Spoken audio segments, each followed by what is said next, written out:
warahmatullahi wabarakatuh. Selamat pagi, salam sejahtera untuk kita. Salam, Om Swastiastu, Namo Buddhaya, salam kebajikan. Perkenalkan, nama saya Mahudi. Saya merupakan mahasiswa Magister Administrasi Pendidikan, tepatnya berafiliasi di Fakultas Keguruan dan Ilmu Pendidikan Universitas Tanjung Pura Pontianak, Provinsi Kalimantan Barat.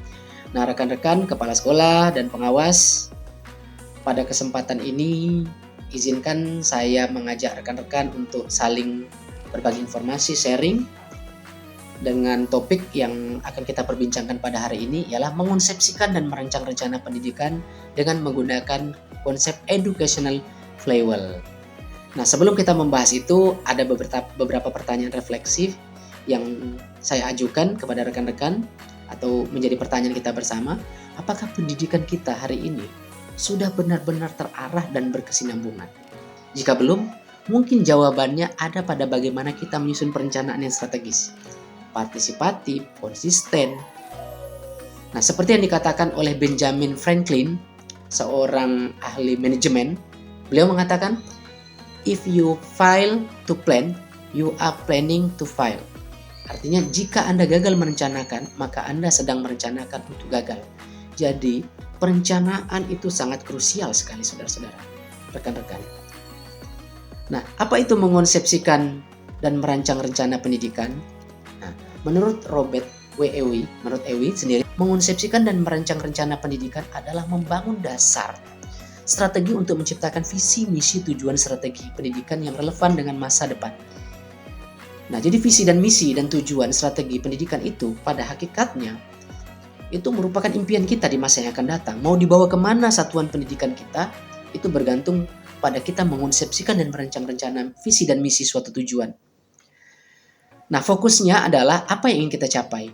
Kemudian bagaimana kita mencapainya. Itu yang jadi pertanyaan.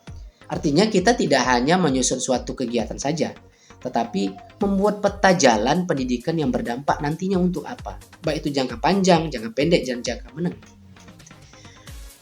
Kemudian mengapa kita penting untuk mengonsepsikan dan merancang rencana pendidikan?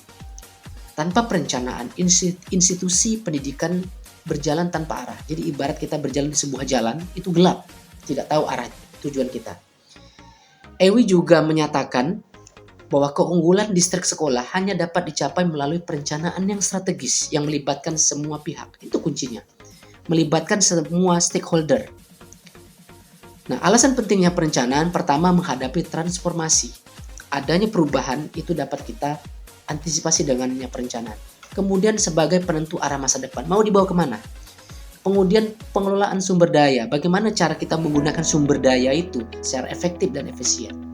Kemudian menentukan skala prioritas, artinya jangka pendek, jangka menengah, dan jangka panjangnya. Kemudian mengantisipasi ancaman dan peluang yang akan terjadi.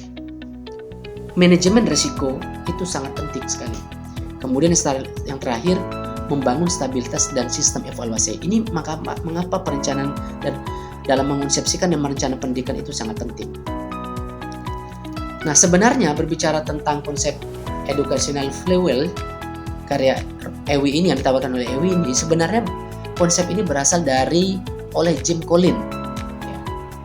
Pertama, nama konsepnya itu flywheel effect. Ini kemudian diadaptasi oleh Robert Ewi. Berasal dari Jim Collins tadi, maka diadaptasi dalam dunia pendidikan oleh Robert Ewi. Nah, bayangkan roda. Jadi kalau kita lihat di gambar, mungkin rekan-rekan bisa lihat pada gambar konsep educational flywheel itu dalam berbentuk roda, ya, dalam berbentuk roda, ya. Bayangkan roda yang besar, awalnya berat, tetapi dengan dorongan yang konsisten, roda berputar dan membentuk momentum positif. Dalam pendidikan ini berarti konsep kesuksesan tidak dicapai secara instan, tetapi melalui proses berkelanjutan yang terarah dan kolaboratif. Itu yang penting. Jadi tahapan educational flywheel itu yang ditawarkan oleh Ewi itu ada 3 tahap. Yang pertama, mengonsepsikan perencanaan. Kemudian yang kedua, merancang program. Bagaimana program itu dirancang? Setelah direncanakan, dirancang. Kemudian yang terakhir, setelah program itu dirancang dan dilaksanakan, perbaikan dan berkelanjutan. Nah, tahap pertama adalah fondasi utama. Kita mulai dengan menganalisis. Jadi mengonsepsikan perencanaan itu, tahapan yang pertama itu sangat penting sebagai fondasi utama, sebagai fundamental utama. Pertama, kondisi nyata, masalah utama, menentukan visi. Dan menentukan visi itu ada kriterianya. Yang pertama, adanya kemauan. Kemudian ada kapasitas dan kualitas pengalaman belajar dan hasil belajar. Setelah konsep dengan arah kita tentukan, saatnya untuk mentransformasikan perencanaan menjadi sebuah aksi nyata. Perencanaan tanpa aksi nyata adalah sia-sia. Oleh karena itu, perencanaan harus dibarengi dengan aksi nyata. Apa saja yang mesti dilakukan dalam aksi nyata itu? Yang pertama, membangun dukungan pemangku kepentingan. Itu untuk menjadikan aksi nyatanya tadi sebuah perencanaan. Kedua, meningkatkan kapasitas pengajaran dan pembelajaran. Artinya melalui pelatihan, kolaborasi ataupun refleksi untuk meningkatkan kapasitas. Kemudian menciptakan pengalaman belajar yang bermakna. Artinya aktif, konstekstual, mendorong. Jadi ada konstekstual yang menciptakan pengalaman belajar. Yang keempat, evaluasi hasil pembelajaran. Gunakan data untuk melihat kemajuan dan kebutuhan intervensi. Ini adalah tahap memastikan rencana menjadi sebuah kenyataan. Nah, inti dari konsep educational flywheel itu perbaikan terus-menerus tanpa henti. Itu yang ditawarkan ini. Nah, langkah-langkah apa yang dilakukan untuk melakukan perbaikan itu?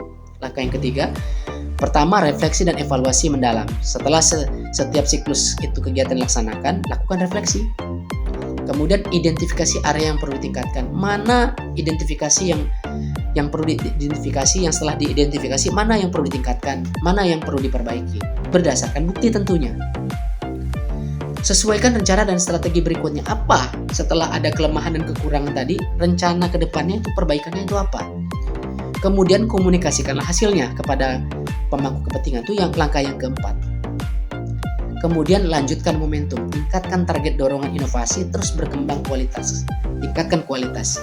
Jika ini dilakukan secara konsisten, maka lembaga pendidikan tidak hanya bertahan, tapi akan terus berkembang.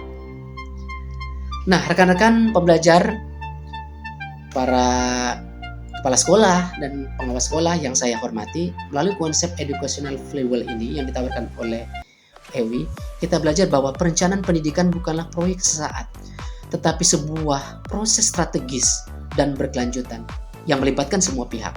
Itu kuncinya. Mulailah dari langkah kecil, tapi lakukan secara konsisten dan terukur. Bangun budaya perbaikan dan terus-menerus libatkan semua stakeholder dalam setiap tahapan. Dengan begitu, saya yakin dan percaya jika pendekatan ini diterapkan dengan baik, maka transformasi pendidikan khususnya di Indonesia, baik di setiap jenjang SD, SMP, SMA, sampai dengan perguruan tinggi akan benar-benar tercapai.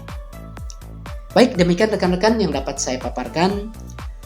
Terima kasih atas perhatian Bapak Ibu, serta rekan-rekan. Semoga video ini bermanfaat dan menginspirasi. Intinya, terus semangat untuk membangun pendidikan melalui sebuah perencanaan yang strategis. Billahi taufiq wal hidayah, wallahul muwaffiq ila aqwamit thoriq. Wassalamualaikum warahmatullahi wabarakatuh. Selamat pagi, salam sejahtera. Salam Om Swastiastu, nama budaya, salam kebajikan. Semangat membangun pendidikan. Dirimu karena kau temaniku, jangan pernah pergi.